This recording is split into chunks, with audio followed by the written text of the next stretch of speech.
আকাশবাণী খবর পড়ছি সুরিতা সাহা। বিশেষ খবর। আগামী দুদিন পাঞ্জাব, হরিয়ানা, উত্তরপ্রদেশ এবং উত্তর রাজস্থানের বিভিন্ন অঞ্চলে তীব্র শৈত্যপ্রবাহ অব্যাহত থাকবে।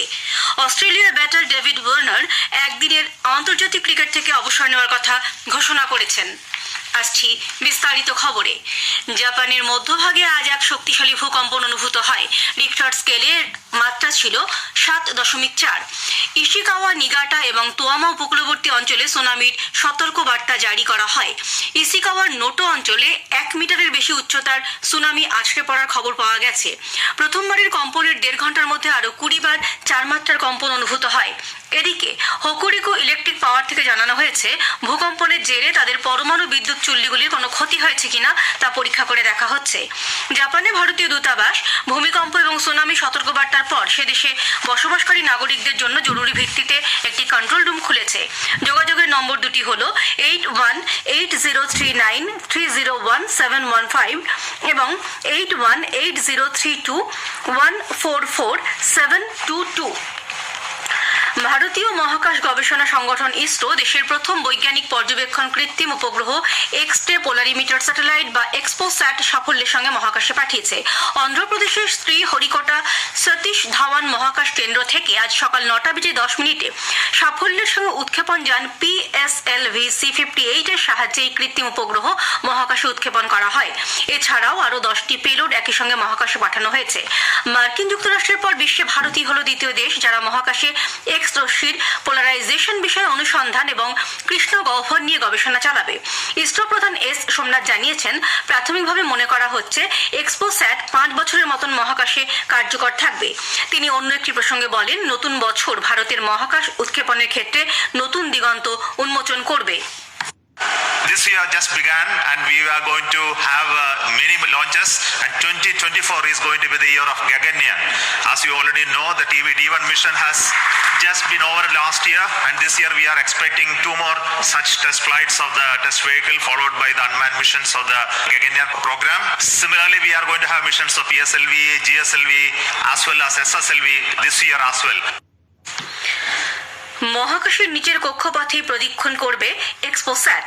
ভূমি থেকে এর সর্বোচ্চ উচ্চতা হবে 500 থেকে 700 কিলোমিটার।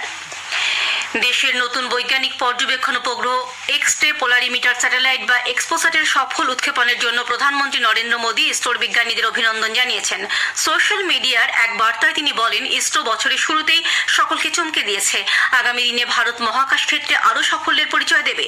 কেন্দ্রীয় মহাকাশ গবেষণা দপ্তরের প্রতিমন্ত্রী ডক্টর জিতেন্দ্র সিং বলেন, ইসরো তার নিজস্ব ঢঙে নতুন বছর শুরু করলো। তাদের কাজে গোটা দেশ গর্বিত। প্রধানমন্ত্রী নরেন্দ্র মোদী আগামীকাল 2 দিনের তামিলনাড়ু ও লাক্ষাদ্বীপ সফরে যাবেন। তামিলনাড়ুর তিরুচিরাপল্লিতে পৌঁছে আগামীকাল সকালে তিনি ভারতী দাসান বিশ্ববিদ্যালয়ের 38তম সমাবর্তন অনুষ্ঠানে প্রধান অতিথি হিসেবে অংশ নেবেন। দুপুরে শ্রী মোদী তিরুচিরাপল্লির এক জনসভা থেকে সে রাজ্যে বিমান পরিবহন, রেল, সড়ক, তেল ও গ্যাস, জাহাজ এবং উচ্চশিক্ষা ক্ষেত্রে 19,850 কোটি টাকারও বেশি মূল্যের একাধিক উন্নয়নমূলক প্রকল্পের উদ্বোধন ও শিলান্যাস করবেন। সেখানে বেশ কয়েকটি রেল ও সড়ক প্রকল্প জাতির উদ্দেশ্যে উৎসর্গ করবেন তিনি। কালপক্রমের Indira Gandhi centre for atomic রিসার্চের demonstration first reactor fuel reprocessing প্ল্যান্টেরও উদ্বোধন করার কথা রয়েছে প্রধানমন্ত্রীর। এরপর লাক্ষাদ্বীপের আগাত্তিতে পৌঁছে তিনি এক জনসভায় ভাষণ দেবেন। 23 জানুয়ারি দুপুরে তার লাক্ষাদ্বীপের কাভারাত্তি থেকে টেলিযোগাযোগ, পানীয় জল, সৌরবিদ্যুৎ ও স্বাস্থ্যের মতো ক্ষেত্রে বিভিন্ন উন্নয়নমূলক প্রকল্পের ভিত্তি প্রস্তর স্থাপন করার কর্মসূচি রয়েছে। ইলেকট্রাল বন্ডের বিক্রয় আগামীকাল শুরু হচ্ছে। চলতি মাসের 11 তারিখ পর্যন্ত স্টেট ব্যাংকের 29টি নথিভুক্ত শাখায় এগুলি বিক্রয় করা হবে। এই শাখাগুলির মধ্যে আছে দিল্লি, হরিয়ানা, পাঞ্জাব, হিমাচল প্রদেশ, জম্মু কাশ্মীর, উত্তরাখণ্ড, গুজরাট, মধ্যপ্রদেশ, রাজস্থান, মহারাষ্ট্র, উত্তরপ্রদেশ, ওড়িশা, বিহার এবং পশ্চিমবঙ্গ। অর্থমন্ত্রক থেকে এক বিবৃতিতে জানানো হয়েছে, ইস্যু করার পরের 15 দিন পর্যন্ত এই বন্ড বৈধ থাকবে। চলতি অর্থবর্ষে গতকাল পর্যন্ত 8,18,00,000 আয়কর রিটার্ন নথিভুক্ত হয়েছে, যা এক রেকর্ড। গত অর্থ বছরের তুলনায় 9% বেশি। কেন্দ্রীয় প্রত্যক্ষ কর পর্ষদ CBDT জানিয়েছে, গত বছর এই একই সময় 7.5 কোটি আয়কর রিটার্ন নথিভুক্ত হয়েছিল। গত 9 মাসে পণ্য পরিষেবা কর সংগ্রহ 12% বৃদ্ধি পেয়ে 14.97 লক্ষ কোটি টাকা হয়েছে। 2022 সালে এই সময় জিএসটি কালেকশন ছিল 13.40 লক্ষ কোটি টাকা। অর্থমন্ত্রক থেকে জানানো হয়েছে চলতি অর্থ বছরের প্রথম 9 মাসে পণ্য পরিষেবা কর সংগ্রহ গড়ে মাস পিছু 1.66 লক্ষ কোটি টাকা। গত মাসে জিএসটি শুল্ক আদায় হয়েছে 1,64,882 কোটি টাকা। কয়লা উৎপাদন গত মাসে 10.9% বৃদ্ধি পেয়েছে। কয়লা মন্ত্রক জানিয়েছে নভেম্বর মাসের উৎপাদন 76.16 মিলিয়ন টনের জায়গায় 84.52 মিলিয়ন টনে পৌঁছেছে।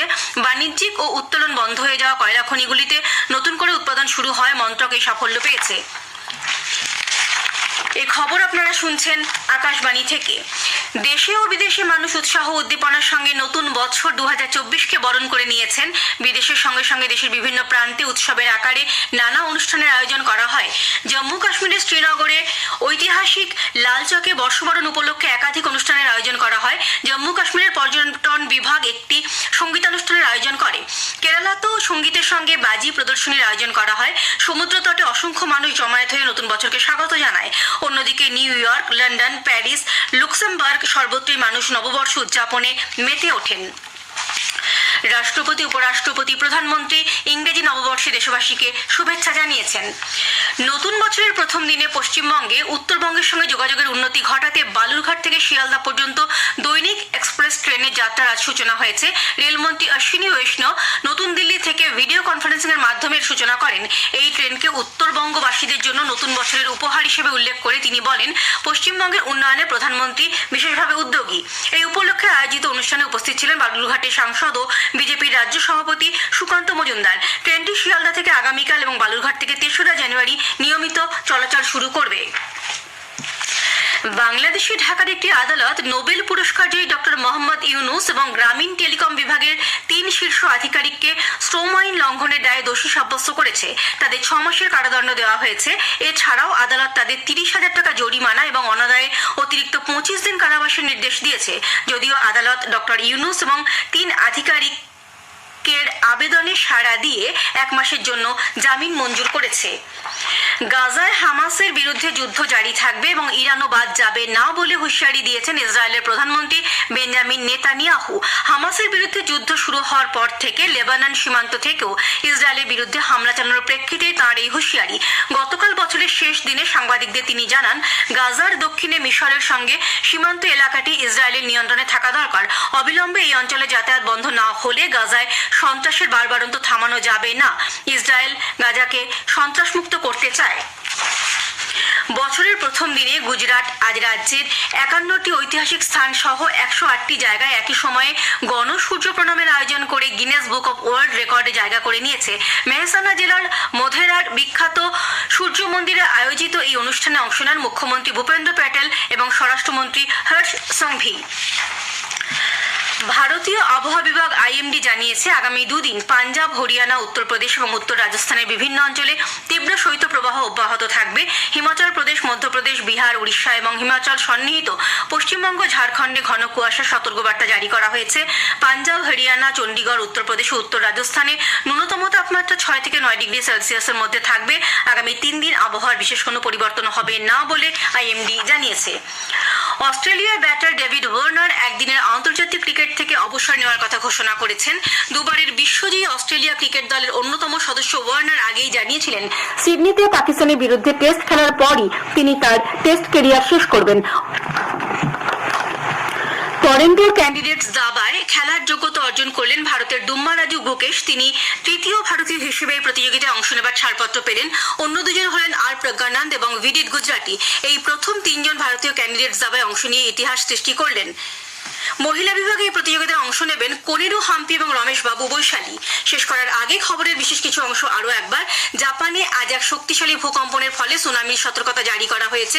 ভারতীয় দূতাবাসে জরুরি ভিত্তিতে খোলা হয়েছে কন্ট্রোল রুম। একাধিক প্রকল্পের উদ্বোধন ও শিলান্যাস করতে প্রধানমন্ত্রী নরেন্দ্র মোদী আগামীকাল 2 দিনের তামিলনাড়ু ও লাক্ষাদ্বীপ সফরে যাচ্ছেন। খবর শেষ হলো।